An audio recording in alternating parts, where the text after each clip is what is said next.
El libro de Levítico. Es el tercer libro de la Biblia y se desarrolla justo después de la liberación de los israelitas de su esclavitud, cuando Dios los llevó al pie del monte Sinaí y los invitó a una relación de pacto. Ahora, ellos rápidamente se habían rebelado y quebrantado ese pacto, y Dios quería que su gloriosa presencia viniera y viviera justo en medio de Israel mediante su tabernáculo. Pero el pecado de Israel ha dañado la relación.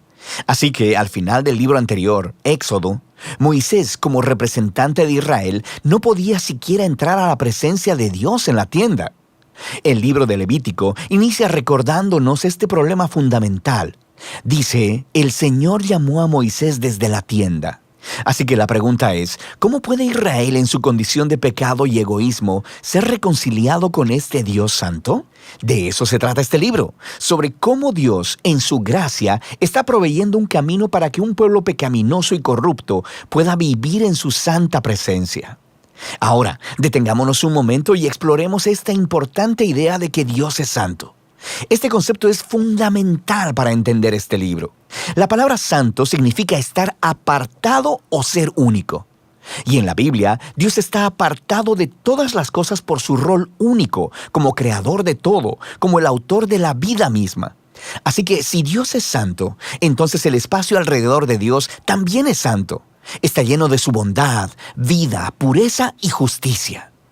Así que si Israel, injusto y pecaminoso, quiere vivir en la presencia santa de Dios, ellos también deben volverse santos.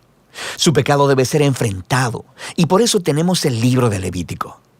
Ahora, el libro tiene un diseño asombrosamente simétrico. Explora las tres maneras principales en que Dios ayuda a Israel para que pueda vivir en su presencia. Las secciones externas son descripciones de rituales que Israel debía practicar en la presencia santa de Dios.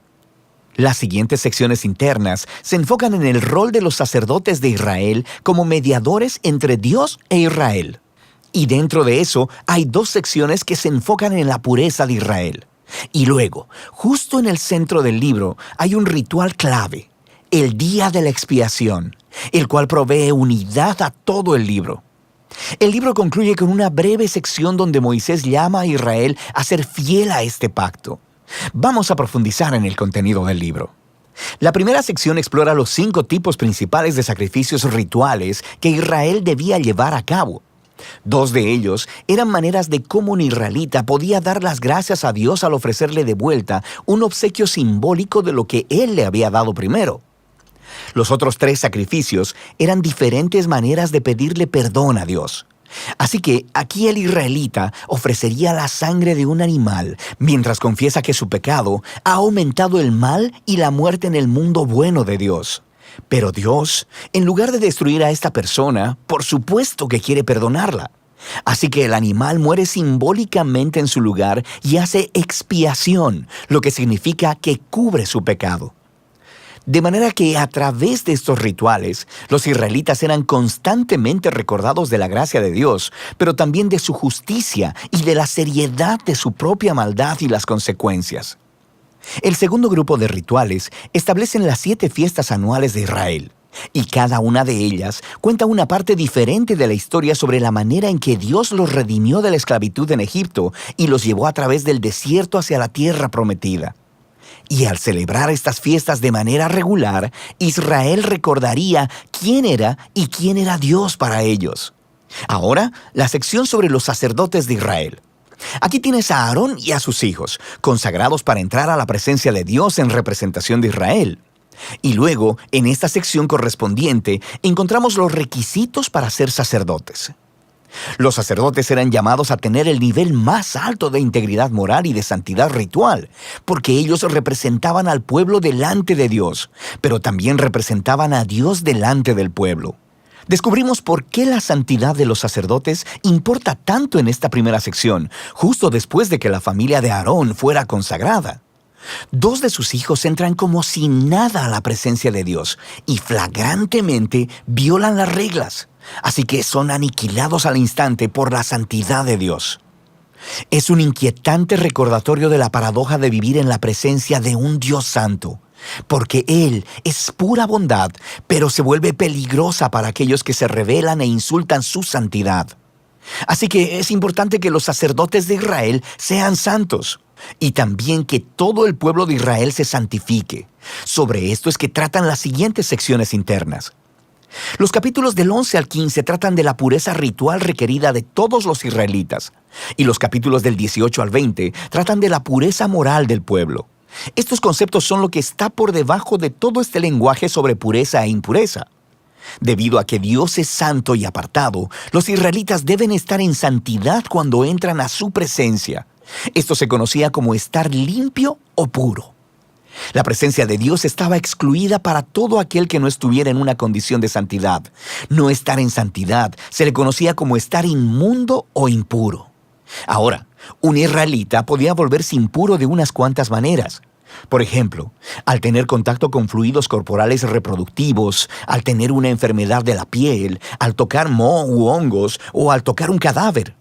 Para los israelitas, todos estos elementos estaban asociados con la mortalidad, con la pérdida de vida, lo que nos lleva al simbolismo central de estas instrucciones. Te vuelves impuro cuando te contaminas al tocar la muerte, por así decirlo. Y la muerte es lo opuesto a la santidad de Dios, porque Dios, en esencia, es vida. Esto es clave. Simplemente ser impuro no era pecaminoso o malo. Tocar esta clase de cosas era algo normal de la vida diaria, y la impureza era un estado temporal. Duraba 1 o 2 semanas y luego se eliminaba. Lo que estaba mal o era pecaminoso era entrar en la presencia de Dios llevando estos símbolos de muerte e impureza sobre mi cuerpo. No hagas eso. Ahora, la última forma de volverte impuro era al comer ciertos animales, y las leyes de comida kosher se encuentran justo aquí en esta sección. Han existido muchas teorías sobre por qué ciertos animales se consideraban impuros y prohibidos, para promover la higiene o para evitar tabús culturales. El texto simplemente no es explícito, pero la idea básica de todos estos capítulos es muy clara. Todos funcionan juntos como un grupo de símbolos culturales que le recuerdan a Israel que la santidad de Dios debe abarcar todas las áreas de sus vidas. La sección correspondiente de aquí en adelante trata de la pureza moral de Israel. Los israelitas eran llamados a vivir en forma diferente a los cananeos. Debían cuidar del pobre en lugar de ignorarlo. Debían tener un alto nivel de integridad sexual y debían promover la justicia a través de toda su tierra.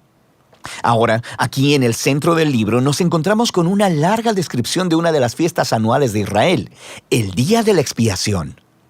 Probablemente, no todo pecado y rebelión de los israelitas sería cubierto a través de los sacrificios individuales. Así que una vez al año, el sumo sacerdote tomaría 2 machos cabríos. Uno de ellos sería ofrenda de purificación para expiar los pecados del pueblo, y el otro se llamaba el macho cabrío expiatorio. El sacerdote confesaría los pecados de Israel y simbólicamente pondría su mano sobre este macho cabrío y luego sería enviado al desierto. De nuevo, esta es una imagen muy poderosa del deseo de Dios de que el pecado y sus consecuencias fueran quitados de entre su pueblo, de modo que Dios pueda vivir en paz con ellos. El libro concluye con Moisés llamando a Israel a ser fiel a todos los términos del pacto, y él describe las bendiciones de paz y abundancia que vendrán como resultado de Israel obedecer todas estas leyes. Él también les advierte que si son infieles y deshonran la santidad de Dios, resultará en desastre y eventualmente en exilio de la tierra prometida a Abraham. Ahora, si quieres ver cómo Levítico encaja con la gran narrativa, es útil mirar la primera oración del siguiente libro de la Biblia, Números. Comienza diciendo que Dios le habló a Moisés en la tienda. Así que podemos ver que Moisés ahora es capaz de entrar a la presencia de Dios en nombre de Israel. El libro de Levítico funcionó. Así que a pesar del fracaso de Israel, Dios proveyó una manera para que sus pecados fueran cubiertos, para que Dios pudiera vivir en paz en medio de personas pecadoras. Y de eso se trata el libro de Levítico.